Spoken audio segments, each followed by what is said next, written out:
Okay, students, good morning, all of you. Our next topic discussion on nomenclature. Nomenclature.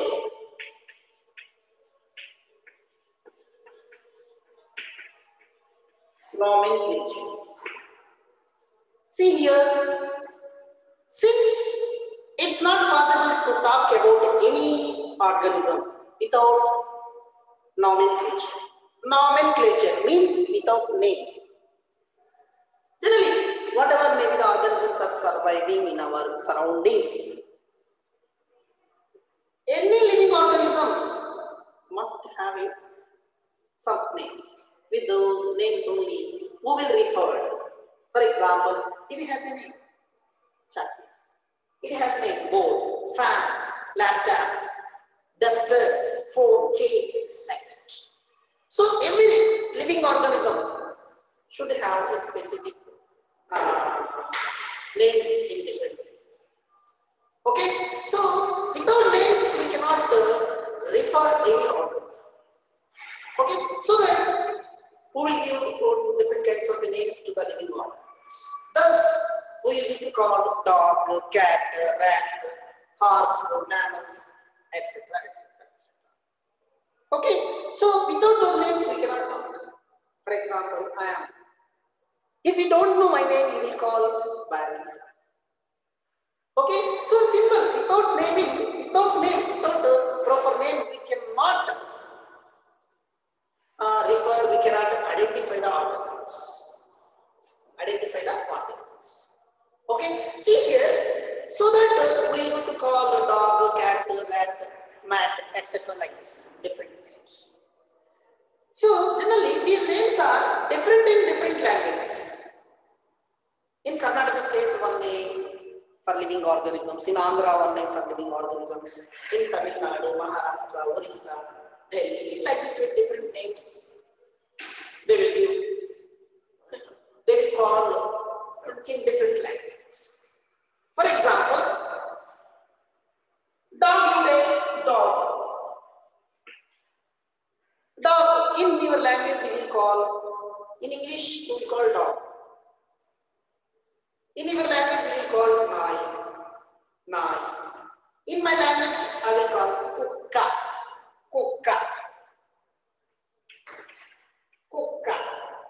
In my language, okay, kukka. We will call kukka. Dog we will call in my language, in Telugu language, kukka. In your language, nai. In your language, nai. In Tamil language, different name. In Hindi name, kutta. Like this way, different names. So, if we call living organisms with different names, we will get confusion. We cannot identify. Only few people can identify who knows different languages. Those members will identify. For example, I know Telugu, Hindi, English, so I can identify. So in Telugu we call dog kukka. In Kannada we call it is nai. In Hindi kutta. Like this, okay. What about other peoples? My parents, they don't know any other language other than Telugu. Like that, many peoples. Suddenly if they come to here, or from here if they go to any place, or our localites if they go to any other place, they will confuse us to identify the surrounding organisms. They will get confusion. Other than if they know the language, then only they can identify. Otherwise, they cannot identify the organisms in different places. Okay, so to avoid this confusion, scientists are thought about living organisms. If we will give only one name, if we will give only one specific name, with the help of that specific name, we can identify the organisms throughout the world without any confusion and error. So that scientists are started giving names to the living organisms with specific names. The specific name, generally the specific name is same throughout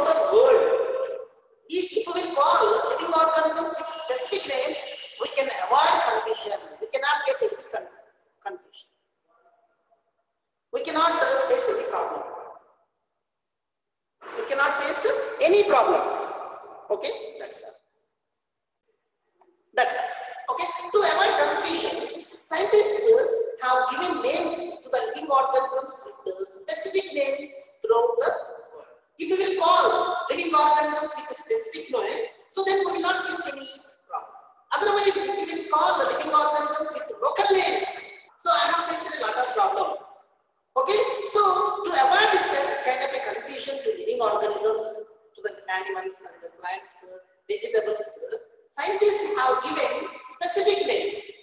Due to the specific names, we can avoid confusion. So that is called nomenclature.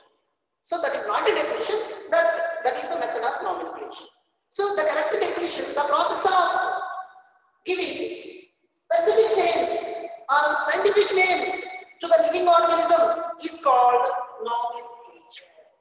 The process of giving specific names. The process of giving specific names to the living organisms, scientific names to the living organisms is called nomenclature. In exams, if they will ask define nomenclature, then they have to write one line. This was circus only to write one line. What is that? The method or the process of giving specific names to the living organisms is known as nomenclature. By these specific names, we can recognize, we can identify living organisms everywhere with the same name. We cannot get any confusion. Okay, so throughout the world,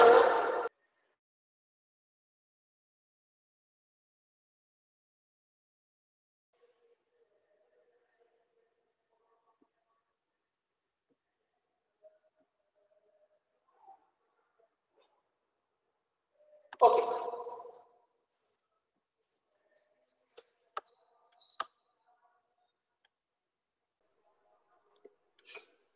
Come to the point. Okay, the process of giving classification to the living organisms is known as classification. Sorry, nomenclature. Okay, so next one.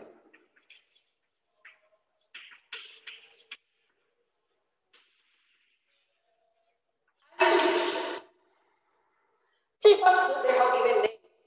With the help of those names, we can recognize the organisms all over the world without any confusion. Okay, that's it. Next, with the help of those names, identification. Identification is important. The study of diversity of organisms. The study of diversity of organisms.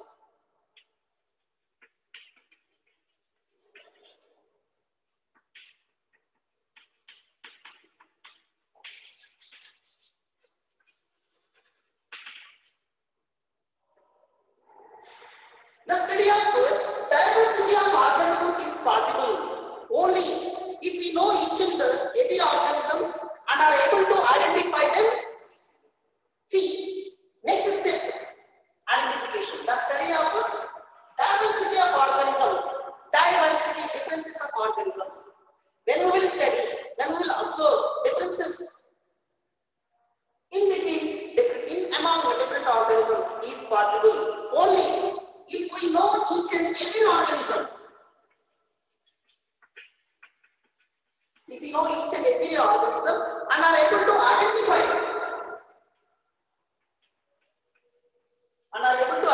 them with easily manner, then identification is possible. This is a little bit difficult. The study of differences among the organisms is possible only if we know each and every organism with their names. When we knew their names, then identification is possible. If we know each and every organisms and we have to identify them, then that phenomenon is called identification. For example, if I will say example, you will get to know that identification. So with the help of names, identifying organisms is important. That helps for next step, classification. See, for example, I use the word dog. Immediately in our mind, dog, picture, legs, its barking style, everything in our mind we can get general way if we see. But according to specific textbook, the study of diversity of organisms is possible only if we know each and every organism with its name. With its name, identification is very important. Okay, that process is identification. For example, I am saying mammal, buffalo. Immediately in our mind, we will get the kind of identification. Yes, buffalo. Yes, buffalo, bull, cow, like that. Tiger word, when immediately we will identify. So, if with the help of nomenclature, we have to identify the living organisms. That phenomenon is called identification. Yes, I said tiger. Yes, in your mind automatically. So, tiger identification. You will not get the bird picture in your mind. Okay, so this is important. Identification is with the help of name identify tiger. Yes, so tiger has two, four wings are two, hind limbs are two, tail, paw. These are all will get the identification. So this phenomenon is called identification. Next.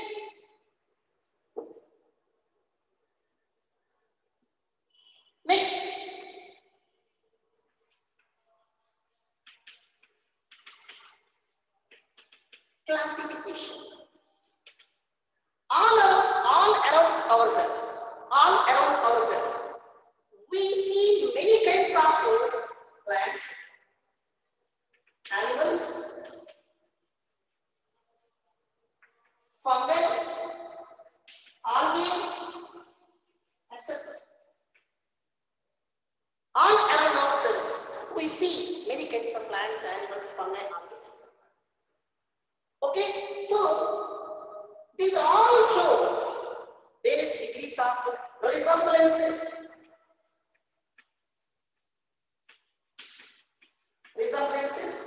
and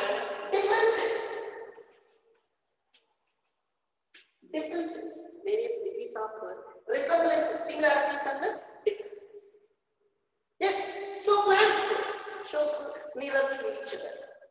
Animals, fungal species, algae, this also shows various degrees of resemblances. Differences in their food habitat, living habitat, photosynthesis habitat, reproduction habitat. So some differences, some similarities. The method of arranging living organisms into various divisions is called classification. The method of arranging living organisms into various divisions. Yes, for example, if you tomorrow or Monday onwards will start classes. When you will come to the college, we will segregate our sections. We will divide first of all students. How we will divide? On the basis of who had a huge body, who are height, not according to your marks. That is suitable for our classroom, our college environment. In the same way, outside organisms, if you want to classify, we will follow some characters. The method of arranging all the living organisms into different divisions. Different divisions means what? So the organisms, the plants which perform photosynthesis, those are called autotrophs. The organisms which depends upon other organisms, those are called heterotrophs. The organisms which can perform both, those are called mixotrophic, like that. The organisms which can survive in water, those are aquatic organisms. The organisms which can survive on terrestrial, those are called terrestrial habitats. The organisms which can live in both the places, those are called amphibians. Like this. So the method of arranging all the organisms into various divisions is called classification. For the classification, observation is very important. Identification is very important. On the basis of identification, we will make it to classification. So next, taxonomy.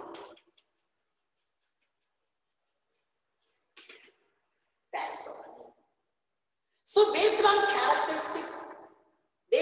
characteristic features, all the living organisms are classified, divided into different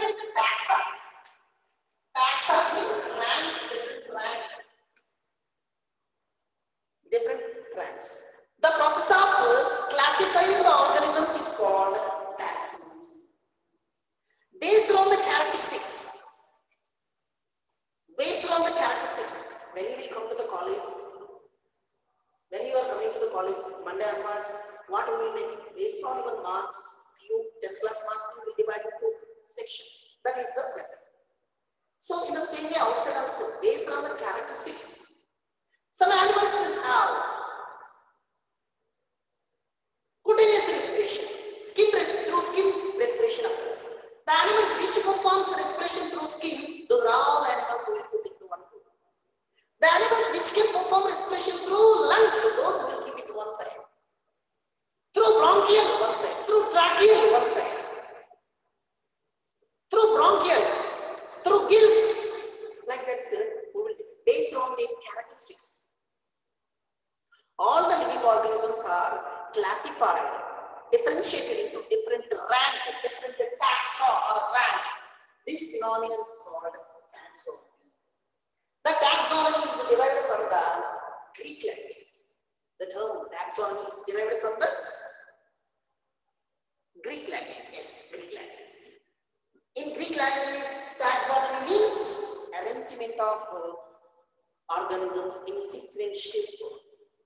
The taxonomy deals with identification and classification. Taxonomy deals identification and classification. Taxonomy deals with first identification with their names. Yes, I am saying crocodile. Immediately in our mind, yes, crocodile identification we need. So crocodile, it is a reptile. On what basis we have made it into reptiles? It depends upon its characteristic features. So crawling animals on the planet, on Earth, we have put into reptiles. Okay, like that.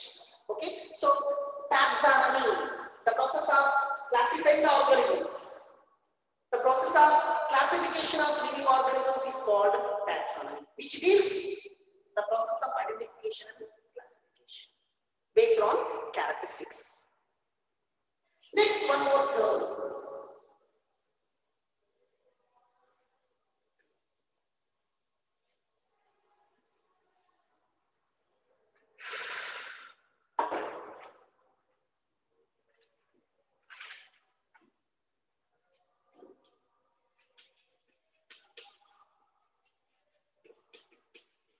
Systematics. Systematics. The scientific study, the scientific study, the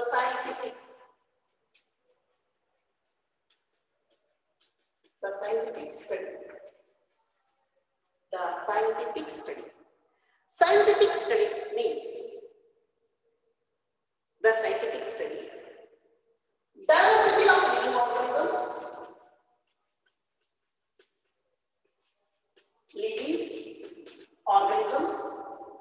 and existing relationship among them is termed as systematics. The scientific study means so the exclusive complete characters externally and internally. For example, reptiles when you take, birds you take, amphibians, reptiles, birds, mammals if you take. Amphibians consist of 3 chambers of heart. Fishes have 2 kinds of 2-chambered heart. Reptiles have incompletely divided 4-chambered heart. Mammals have completely divided 4-chambered heart.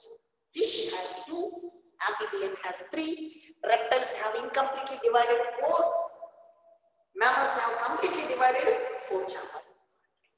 So this is called scientific study. Scientific study means complete investigation, complete externally and internally. Morphological character, morphological, phenotypic and genotypic ratio. Phenotypic and genotypic characters is called scientific study. The scientific study, diversity of living organisms, differences among the living organisms, and whether is there any relationship is existing, that is called systematic. Systematic means arrangement of living organisms in sequential manner based on their internal and external characters. That is called semantics. So this term is collected from the Latinized Greek word. The systematics term is collected from the Latinized Greek word. It is the term first used by the Carolus Linnaeus, and he published this word in his book Systema Naturae.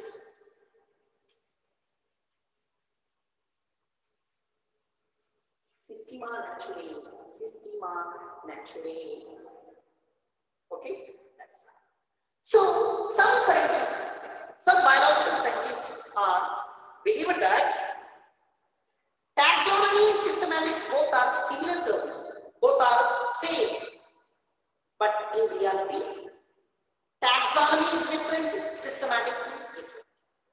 Taxonomy deals with classification of organisms. Taxonomy deals with the study of living organisms and their classification. Taxonomy deals with the study of living organisms based on their characters and their classification. Whereas systematics deals with the study of living organisms and observing relationship among them. Systematics, taxonomy, both. One is common, study of living organisms. This is the study of living organisms. Their identification, study of living organisms and their classification. Here, study of living organisms and existing relationship, whether them. So that systematics and taxonomics both are different terms. Taxonomy deals with the study of living organisms and their classification. Whereas systematics deals with the study of living organisms and whether existing any relationship or not, that also they will be. On the basis of that, living organisms are classified. So these are all the terms are basic for classifying the living organisms.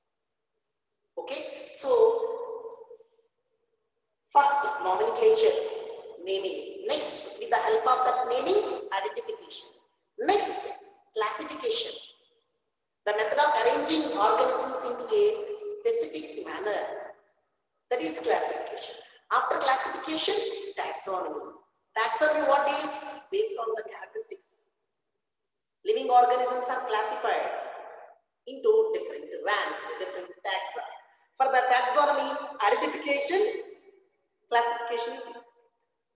So systematics, it is a different term. This is the term used by the Carolus Linnaeus. So this is collected from the Latinized Greek word. He published this term in his book Systema Naturae. Systematics deals with the scientific study.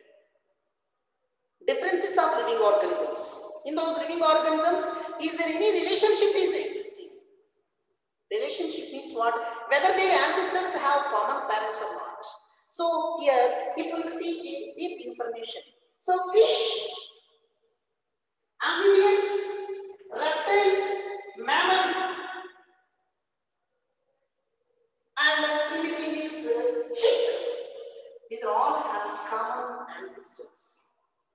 Fish, chick, amphibians, reptiles, mammals, these all have common ancestors. We will not believe. So fish, earlier stages of embryo, chick, earlier stages of embryo, amphibians, earlier stages of embryo, reptiles, earlier stages of embryo, mammals, earlier stages of embryo are looks like same. This indicates that these are all the animals' ancestors common. Okay, so that is there exists any relationship among them.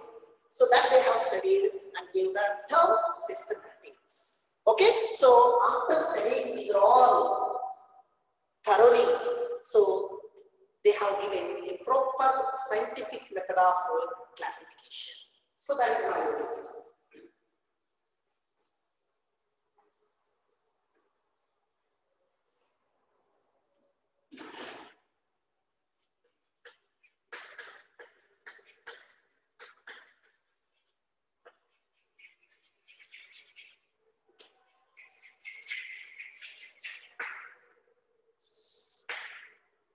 Binomial nomenclature.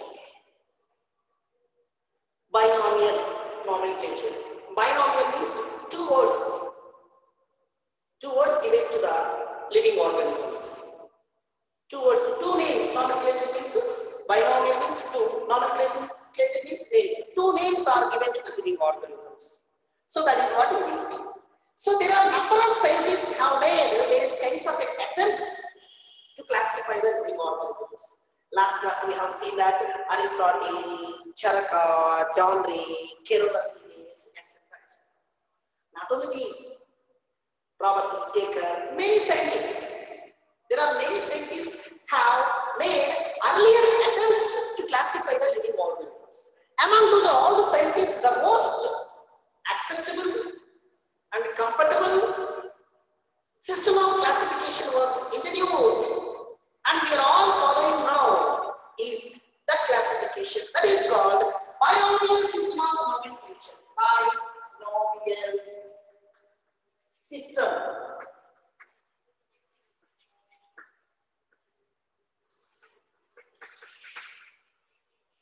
Binomial system of nomenclature. The most comfortable, scientific,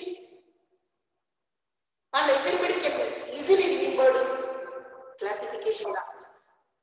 He introduced the binomial system of nomenclature. So the binomial system of nomenclature means every living organism consists of two. That means it has two words. One is generic name, and the one is species name. One is the first letter is generic name or genus name. The second word is specific name or species name. That is called binomial system of nomenclature. So why they have given binomial system of nomenclature? Already we discussed that. So due to this, we will avoid confusion, any errors, So this system first they published on January 1st. January 1st. Here, 17th of nomenclature in his book entitled Systema Naturae. The meaning of this system of classification, the living organisms all over the world should be called with a specific name. Thus, each specific name consists of two words, binomial, two words. One is the generic name, another one is specific name. With the generic name and specific name, it indicates complete information about that specific organism. Okay? So, two organizations. One is International Code of Botanical Nomenclature. International Code of Zoological Nomenclature is two. There is an organization that is International Code of Botanical Nomenclature, International Code of Zoological Nomenclature on our planet. So the main aim of these two organizations, every living organism should be called with the specific names. Those specific names should contain two words. Those two words, one is a generic name and another one is specific name. So, who living organism should be called with the specific name.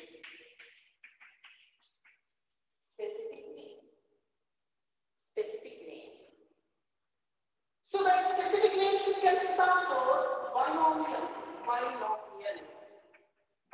That means what? That should consist of two words. One is generic name.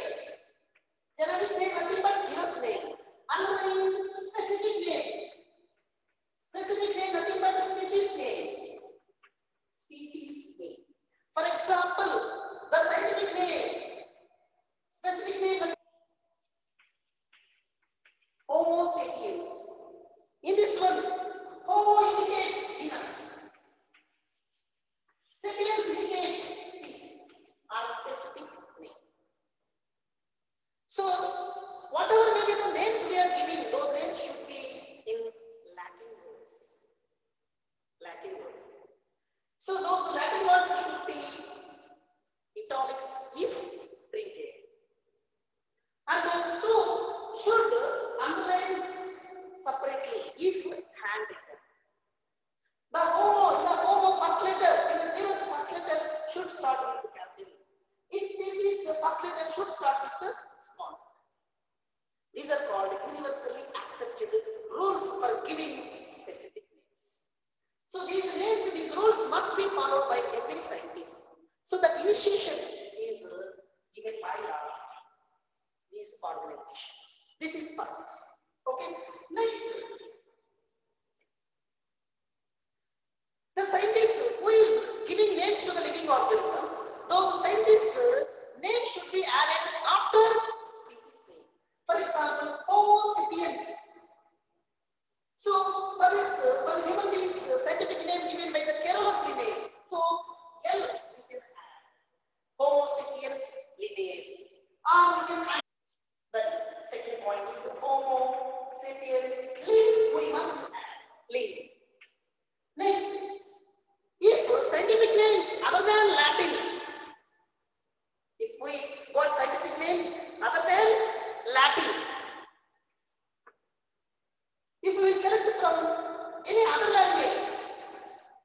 So that language, other state, other scientists, other state, that state name should be added as species.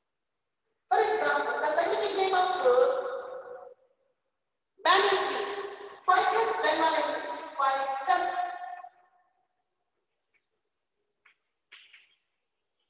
Ficus bengalensis. So, if we collect scientific names other than Latin, that language we have to add. So, the scientific name of banyan tree, Ficus bengalensis. Ficus is a generic name, bengalensis is a specific name. Bengal. So, bengalensis, this is collected from the Bengal state. Why? So, the banyan tree, the first time the banyan tree observed in West Bengal, huge 200 meters occupied it is. 200 to 400 meters occupied. So that at that time they given a first time in that state. So banyan tree scientific name is Ficus bengalensis. Bengalensis nothing but Bengal. Okay. So in some plants, generic name is never repeated. Species name is repeated in different plants. For example, the scientific name of tamarind, Tamarind indica. Tamarind indica, or else indicus. The scientific name of mango, Mangifera indica. That means what? In some species name, in some organisms, the species name is repeated, but never repeats generic name. Okay, so these are all the scientific rules. These are all the universally accepted rules. Every scientist should follow before giving names, scientific names to the living organisms. These are all the rules are passed by these two organizations. So with the help of these names, we can avoid confusion all over the world, because with the scientific names, with the specific names, scientific name or specific name, both are same. Actually, we should call with those names, but since ancestors, so we are calling with local names only. Actually, rule. Okay, we must call any living organism with its scientific names.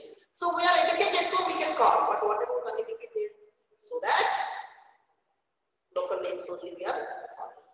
Okay, so generally it is a